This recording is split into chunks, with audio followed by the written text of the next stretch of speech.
जंगल के जोगनी पताल के नागमन जोगरानी भेज जागे हमर भाग।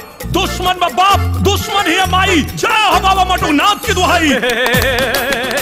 निरहुआ निरहुआ करा तारू, निरहुआ तो बियाह करी के, और जब बियाह ना हो तो बच्चा कैसे पैदा होई, और जब बच्चा ही ना हो तो वंश कैसे आगे बढ़ी है। चाचा निरहुआ के ब्याह जरूर होई।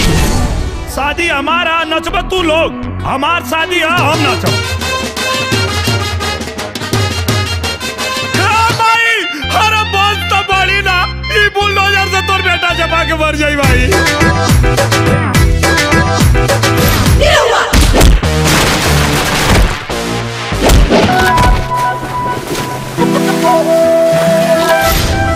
ये तो बाड़ी हमार बन जोगरानी।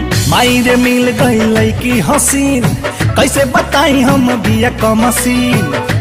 लागल मोहब्बत के आगी, अब बुझवला से ना बुझाता। जूझता गरीबी से बिहार, तोहरा प्यार सुझाता। पुलिस सूत्रों से पता चला है कि उस लड़के का नाम निरहु कुमार यादव है। निरहु कुमार यादव कौन है रे?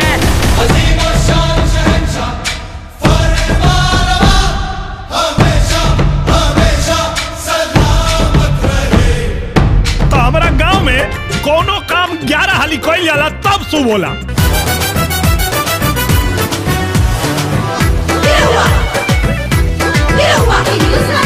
अभी 3 चुम्मा और ले। कील बानी रहुआ दुल्हन का पाके, चुम्मा चपकौआ कंट्रोल नहीं हो रहा है। चुम्मा चपकौआ दे तो झुलनी उठा के। गिरधारी भैया निकला बाहर। ई जौन पतो विदा करा के ले आइल बड़ा, वो कौना कोठा से लेके आइल बड़ा? चाचा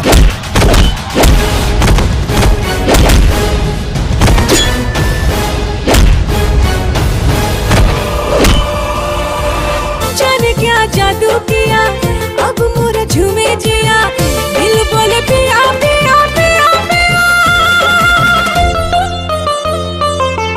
दिलवा का बात बड़ा ढेर दिन पे कहलू, दिलवा का बात बड़ा ढेर दिन पे कहलू, बतावा जा। जय दुर्गा माई। राजा का मुकुट पहनने से कोई भिखारी राजा नहीं बन जाता, और भिखारी की क्या औकात होती है मैं अच्छी तरह जानता हूँ। बहुत घमंड है ना तुम्हें अपने प्यार पर। तुम्हारी बीवी होकर भी तुम्हें बीवी का सुख नहीं दूंगी। निकल जाओ यहाँ से। Get out! झनक जाला माथा चलल नहीं जाता, झनक जाला माथा चलल नहीं जाता। खाए ना खटाई बड़ा मोट नीच लाता। ए बुढ़िया, वंश का सपना देखना छोड़ दे। मैं तेरा ये सपना कभी पूरा नहीं होने दूंगी। हमके खानदान का वंश चाहिए बस। हाँ बंद दरवाजा के पिया फटाफट, खूंटी पे टांग दे हल खोल के बुसट तोरा भर के।